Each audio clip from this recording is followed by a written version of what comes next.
الحمد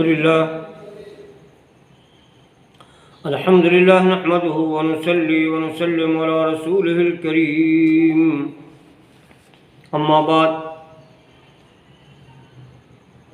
اولیاء کرام کی بارگاہ میں حاضر دینے سے کیا ملتا ہے؟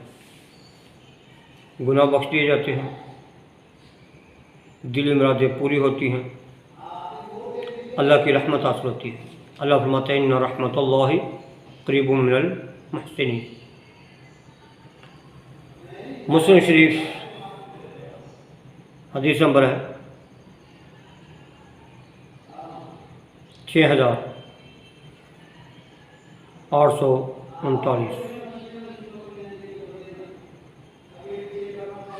انٹرنیشنل نمبر 2699، بخاری شریف میں اس کا نمبر ہے، کتاب الدعوات میں 6408، مشکات میں کتاب الدعوات میں اس کا نمبر ہے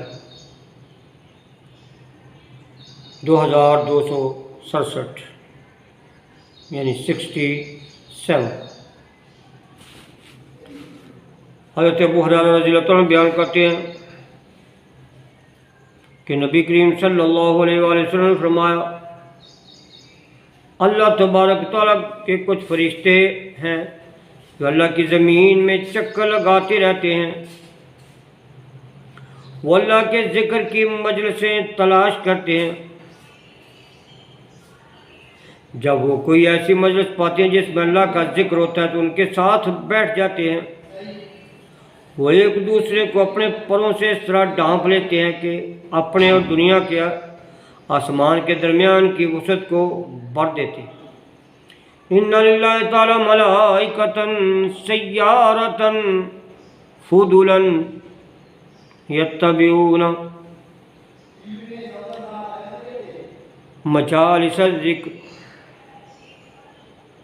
فاذا وجدوا مجلسا فیہ ذکر قعدوا معهم وحف بعضهم بعضا بأجنحتهم حتى يملوا ما بينه وبين السماء الدنيا فيتفرقوا وعرجوا۔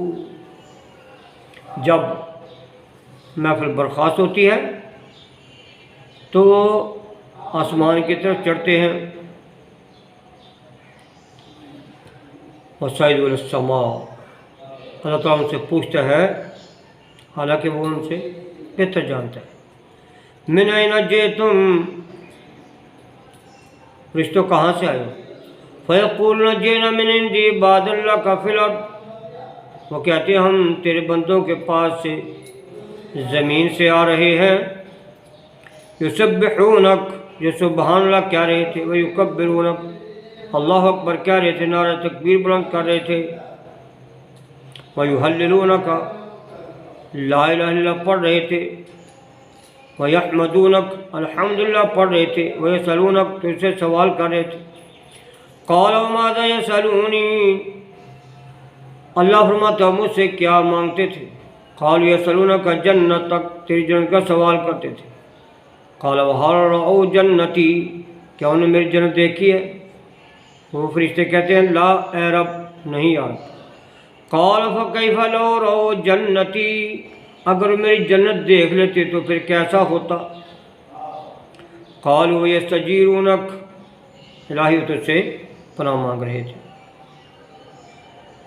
اللہ فرماتا ہے وہ کس چیز سے میری پناہ مانگ رہے تھے؟ قالوا من نارک یا رب، یا رب تیری دوزخ سے پناہ مانگ رہے تھے۔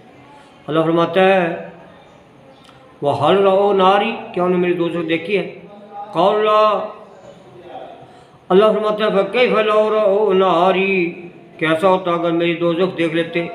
قَالُوا يَسْتَغْفِرُونَكَ، وہ کہتے ہیں کہ الہی تو سے بخشش مانگ رہے تھے۔ قَالَ فَيَقُولُ قَدْ غَفَرْتُ لَهُمْ، میں نے ان کو بخش دیا ہے۔ فَآتَيْتُم مَا سَأَلُوا، جو نے مانگا میں نے ان کو عطا کر دیا ہے۔ وَأَجَرْتُم مِّمَّا اسْتَجَارُوا، جس چیز سے انہوں نے پناہ مانگی میں ان کو پناہ دے دی ہے۔ فَيَقُولُ رَبِّ فِيهِمْ عَبْدٌ رب فی فلان عبد خطا، کہ ان میں فلاں شخص بھی موجود تھا، سخت گناہ گار بندہ، وہاں سے گزرتے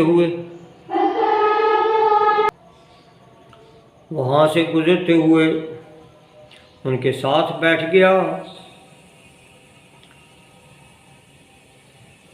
تو کیا اس کی بخشش ہوگی؟ اللہ تعالیٰ فرماتا ہے وَلَهُ غَفَرْتُ، میں نے اس کو بھی بخش دیا ہے۔ هُمُ الْقَوْمُ لَا يَشْقَىٰ بِهِمْ جَلِيسُهُمْ، یہ ایسے لوگ ہیں ان کی وجہ سے ان کے ساتھ بیٹھنے والا بھی محروم نہیں رہتا۔ سبحان اللہ، کیا شان ہے اللہ کے ولیوں کی کہ ان کے پاس بیٹھنے والے کی بخشش ہو جاتی ہے، گناہ گار کو توبہ نصیب ہوتی ہے۔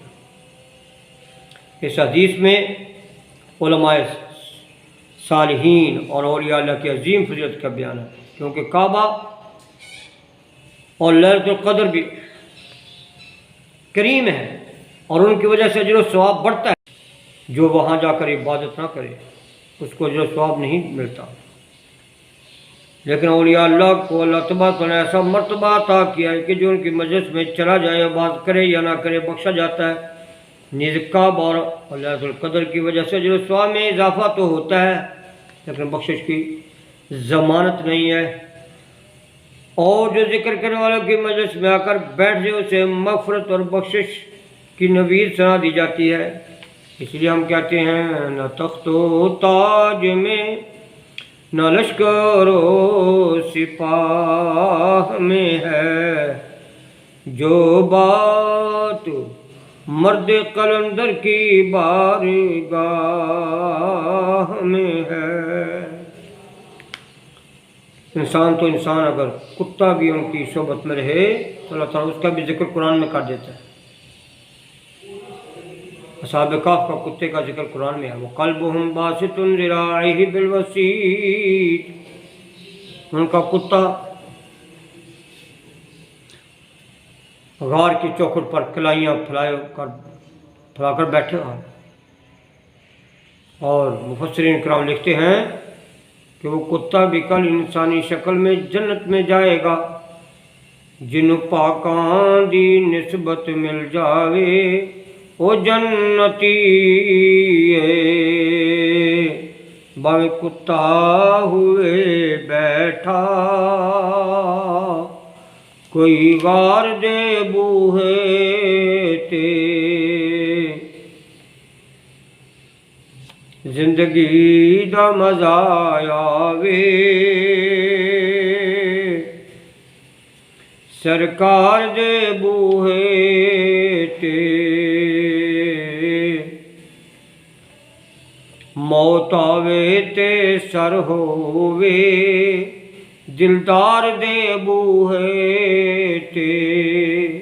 جب اولیاء کرام کی بارگاہ میں حاضری دینے سے یہ چیزیں ملتی ہیں، بخشش ملتی ہے، دلی مرادیں پوری ہوتی ہیں، تو انبیاء کرام کی بارگاہ میں حاضری دینے سے کتنا انعام ملتا ہوگا، جہاں اللہ تعالیٰ خود بھیج رہا ہے۔ اللہ فرماتے ہیں وَلَوْ أَنَّهُمْ إِذْ ظَلَمُوا أَنفُسَهُمْ جَاءُوكَ، محبوب اگر وہ اپنی جانوں پر ظلم کر لیں تو آپ کی بارگاہ میں حاضر ہو جائیں، فَاسْتَغْفِرُوا اللَّهَ، وہاں جا کر اللہ سے معافی مانگیں، وَاسْتَغْفَرَ لَهُمُ الرَّسُولُ، رسول ان کے لیے بخشش کی دعا کر دیں، سفارش کر دیں، لَوَجَدُوا اللَّهَ تَوَّابًا رَحِيمًا، اللہ کو توبہ قبول کرنے والا مہربان پائیں گے۔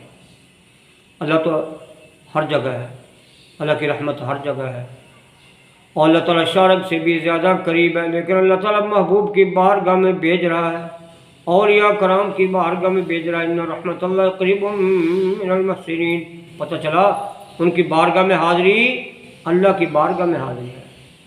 بخدا خدا کا یہی ہے در، نہیں اور کوئی مفر مقر، جو وہاں سے ہو یہیں آ کے ہو، جو یہاں نہیں تو وہاں نہیں، جہاں نہ جہاں میں کہیں امان ملی، جو امان ملی تو کہاں ملی، میرے جرم خانہ خراب کو تیرے عفو بندہ نواز میں. اللہ فرماتے ہیں مجرم بلائے آئے ہیں جاؤ کہ گواہ. پھر رد ہو کب یہ شان کریموں کے در کی ہے. مانگیں گے مانگے جائیں گے منہ مانگی پائیں گے. سرکار میں نالا ہے سرکار میں نالا ہے نہ حاجت اگر کی ہے. جوڑیاں کھول کے بے سمجھے نہیں دوڑا ہے. ہمیں معلوم ہے دولت تیری عادت تیری.